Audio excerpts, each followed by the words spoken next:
देखिए न्यूमेरिकल है, एक charge q passing through a metallic surface have relationship with t is given by the following equation. और वो equation दे रखी है q equal to 90 square plus 5t plus 7 coulomb. Find current flowing through surface at t equal to 4 second. इसको हिंदी में सुनिए। Q charge है वो एक धात्विक सतह से फ्लो हो रहा है, प्रवाहित हो रहा है, जिसका टी के साथ जो संबंध है वो निम्न समीकरण द्वारा दिया जाता है। और वो समीकरण क्या है? Q equal to 90 square plus 5t plus 7। तो उस सतह से प्रवाहित होने वाले धारा का मान ज्ञात करना जब टी का मान कितना है 4 सेकेंड। तो आपको न्यूमेरिकल समझ में आ गया होगा। क्या क्या दे रखा है वो देखिए, हम सॉल्व कर रहे हैं इसे। यहाँ देखिए, यहाँ से स्टार्ट कर लेते हैं। सॉल्यूशन में गिवन है, गिवन क्या है? क्यू का टाइम के साथ रिलेशनशिप है 9t square plus 5t plus 7 coulomb. ये क्यू दे रखा है। हमें पता है फॉर्मूला क्यू के साथ जो रिलेशनशिप है टाइम का, आई इक्वल टू क्या होता है? D Q upon D T. Equation number first, इसमें क्यू की वैल्यू रखिए तो आई इक्वल टू आ जाएगा D upon D T. Q क्या है? 90 स्क्वायर प्लस 5t प्लस 7। ठीक है, सोल्व करना है, डिफरेंशियल करना, आउकलन करना है। आउकलन का फॉर्मूला क्या होता है? फॉर्मूला पढ़ा है आपने 11th में? नहीं पढ़ा तो भी देख लीजिए।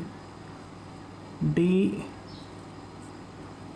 डिफरेंशियल आउकलन समय के सापेक्ष x की पावर n का फॉर्मूला होता है। पावर आगे लाइए, x की पावर n में से एक कम कर दो।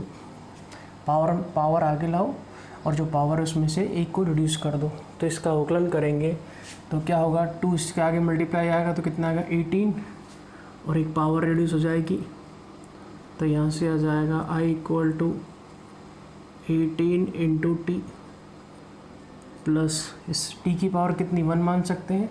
1 इससे मल्टीप्लाई होगा तो 5 बन जा 5, टी की पावर 0, और कांस्टेंट का अवकलन कितना होता है? 0। एक चीज़ ध्यान रखना, किसी वेरिएबल की पावर 0 है तो उसका मतलब कितना है? 1। ये सब हम बेसिक चीज़ें जानते हैं। तो यहाँ से i इक्वल टू हो जाएगा 18t प्लस 5। ये करंट निकल गया है जो किस पर डिपेंड है? टाइम पर। हमें करंट कब निकालना? जब टी का मान कितना है? 4 सेकेंड है। पुट t इक्वल टू 4, तो यहाँ से i निकालेंगे 18 इंटू 4 प्लस 5, 72 और 5 77 एम्पियर। ये आपका करंट निकल के आ जाएगा। और सरफेस से फ्लो होने वाला करंट है उसकी वैल्यू कितनी होगी? 77 एम्पियर। न्यूमेरिकल सिंपल सा था, न्यूमेरिकल क्लियर हो गया होगा। दूसरा न्यूमेरिकल देखिए। दूसरा न्यूमेरिकल है मास ऑफ इलेक्ट्रॉन और मास ऑफ प्रोटॉन दोनों के बीच में संबंध शो कर रखा है। देखिए न्यूमेरिकल है, ध्यान देना, दिखने में बड़ा सिंपल है लेकिन इतना सिंपल नहीं है जितना ये दिख रहा है। ठीक है, इसके लिए आपको बेसिक चीज़ें याद हो तो ही हम सोल्व कर पाएंगे। इलेक्ट्रॉन का द्रव्यमान और प्रोटॉन के द्रव्यमान के बीच में संबंध क्या है वो देखो। तो इसका सॉल्यूशन देखिए। पहले हमें मास पता होना चाहिए दोनों का द्रव्यमान। मास ऑफ इलेक्ट्रॉन कितना होता है? 9.1 इंटू 10 की पावर माइनस का 31 kg। और मास ऑफ प्रोटॉन या प्रोटॉन का द्रव्यमान कितना होता है? 1.67 इंटू 10 की पावर माइनस का 27 kg। यदि आप दोनों में देखो तो ज़्यादा कौन सा है? प्रोटॉन का जो मास है, द्रव्यमान है, वो ज़्यादा है किसके कंपेयर में? इलेक्ट्रॉन के कंपेयर में। तो सिंपल सी इस टर्म की वैल्यू निकालनी कि कितना है इन दोनों का जो मास है उसमें एक दूसरे के बीच में क्या रिलेशनशिप है। देखो तो यहाँ से यदि मैं देखना चाहूँ दोनों का रेशियो निकालूँ, यहाँ से रेशियो निकालें mass of proton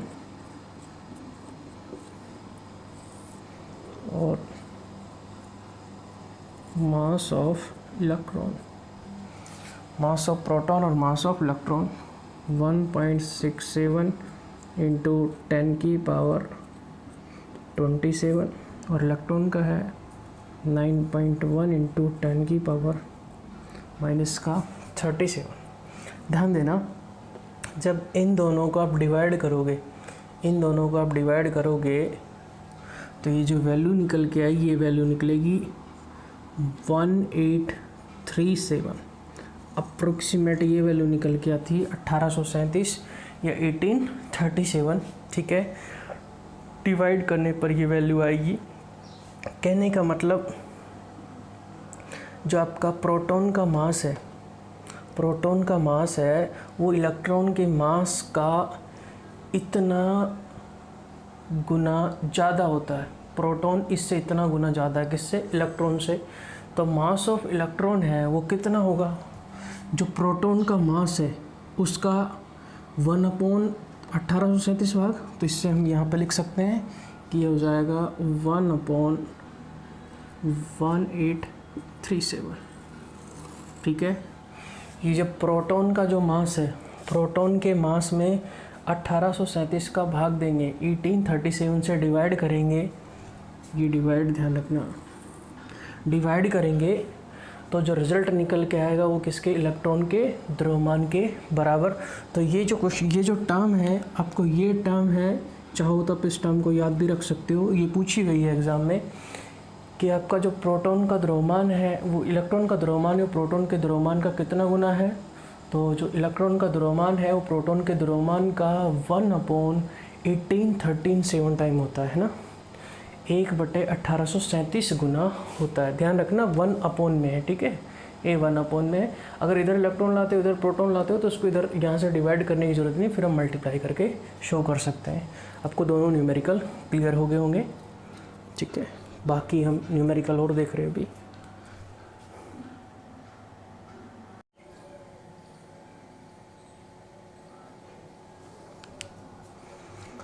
next numerical है if cross section area of copper conductor is 9 to 10 की power 5 and current flowing from the conductor is 3 ampere, find current density। Cross section area दे रखा है conductor का, उसमें से 3 ampere current flow हो रही है, तो करंट डेंसिटी हमें ज्ञात करनी है।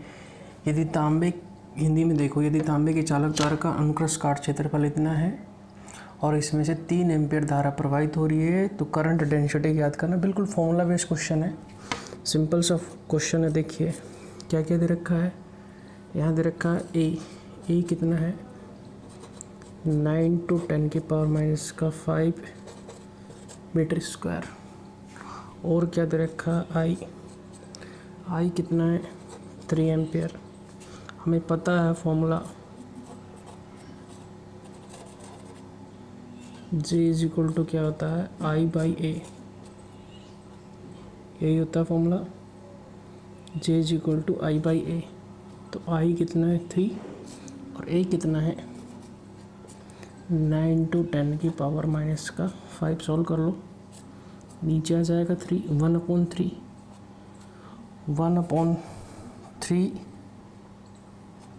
को यहाँ से 1/3 इंटू 10 की पावर माइनस का 5 पर ले जाइए। I इक्वल टू 1 में यदि 3 से डिवाइड करेंगे तो कितना आएगा 0.33 इंटू, ये टर्म ऊपर जाएगी तो प्लस हो जाएगी 10 की पावर 5 J है इधर, क्या है अपनी J current density, J is equal to I/A। तो ये निकल के आ जाएगा J करंट डेंसिटी। यूनिट क्या होगी इसकी ampere per metre square.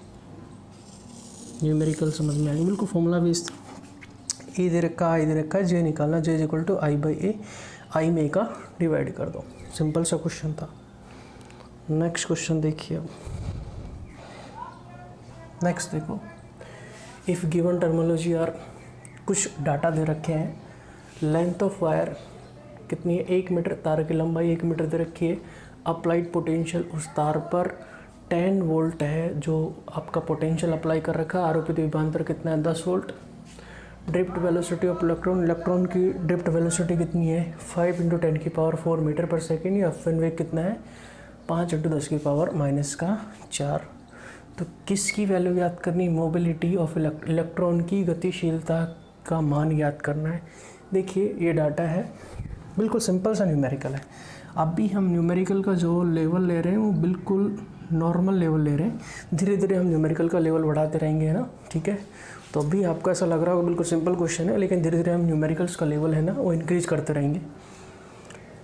Length दे रखी है, पोटेंशियल दे रखा है, आपको ड्रिफ्ट वेलोसिटी दे रखी है, मोबिलिटी मेज़र करना है। पहले यहाँ पे ड्रिफ्ट वेलोसिटी है तो मोबिलिटी का फॉर्मूला होता है म्यू इक्वल टू VD/E।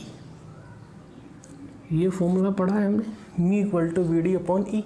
ये मोबिलिटी का फॉर्मूला होता है, गतिशीलता का सूत्र होता है। ये VD तो क्वेश्चन में डायरेक्ट दिया हुआ है, अपवन वेग तो ये डायरेक्ट दे रखा है, E नहीं दे रखा, लेकिन E हम याद कर सकते हैं पर यूनिट लेंथ पर जो पोटेंशियल डिफरेंस होता है वही क्या होता है E। तो यहाँ से E इक्वल टू हमने पढ़ रखा है V/L होता है। तो V कितना है 10 और L कितना है 1, तो E निकल के आ जाएगा 10 वोल्ट पर मीटर। समझ में आया। E VD में पता है, इसकी वैल्यू रख दीजिए। तो यहाँ से मी इक्वल टू VD की वैल्यू कितनी है 5 × 10⁻⁴ अपॉन E की वैल्यू कितनी है 10। तो मी इक्वल टू निकल के आ जाएगा यहाँ से 5 × 10⁻, ये ऊपर जाएगा तो -5। ठीक है, समझ में आया। 5 × 10⁻⁻, का ऊपर जाएगा प्लस का है, ऊपर जाएगा तो माइनस का हो जाएगा 5। यूनिट देखो, यूनिट जरूर लिखना है यहाँ से। ड्रिफ्ट वेलोसिटी की यूनिट क्या होती है मीटर पर सेकेंड, और ई क्या वोल्ट पर मीटर। तो यहाँ से वोल्ट पर मीटर, मीटर ऊपर चला जाएगा, metre square into volt into second. ये आप यहाँ से इसकी यूनिट डेराइव कर सकते हैं। ठीक है, जब भी आप न्यूमेरिकल सोल्व करो तो यूनिट से यूनिट ज़रूर लिखना उसमें ना, विदाउट यूनिट आपके मार्क्स डिडक्ट हो सकते हैं। सेकंड न्यूमेरिकल क्लियर होगा। ध्यान देना, ये एक छोटा सा कंपटीशन एग्ज़ाम में क्वेश्चन पूछा गया है, जो मैंने यहाँ पे ऑप्शन भी दिए हैं। देखो सिंपल सा क्वेश्चन है, दिखने में बड़ा सिंपल है, लेकिन ये सारे जो पेयर हैं ये कन्फ्यूजिंग पेयर है। चार्ज कैरियर इन गैस, कि गैस के अंदर चार्ज कैरियर की चार्ज को कैरी कौन करता है, कि गैस के अंदर जो चार्ज होता है वो इनमें से किसके कारण होता है, गैसों में आवेशवाहक कौन होते हैं। ठीक है, ध्यान देना। अभी आपको यहाँ 4 ऑप्शन है, चारों कन्फ्यूजिंग पेयर है, तो अब इतना सिंपल नहीं है जितना है सिंपल क्वेश्चन दिख रहा है। तो गैसों के अंदर चार्ज कैरियर, ध्यान रखना, गैसों में चार्ज कैरियर होता है पॉजिटिव आयन एंड इलेक्ट्रॉन। कौन होते हैं, पॉजिटिव आयन और इलेक्ट्रॉन होते हैं किसमें, गैस में। पॉजिटिव आयन और इलेक्ट्रॉन किस में होते हैं, गैस में। ध्यान देना, मैं सभी के बारे में बता रहा हूँ। वैलेंसी जो इलेक्ट्रॉन होते हैं ये किसके अंदर होते हैं, सॉलिड। वैलेंसी इलेक्ट्रॉन किस में होंगे, सॉलिड में। पॉजिटिव और नेगेटिव आयन हैं वो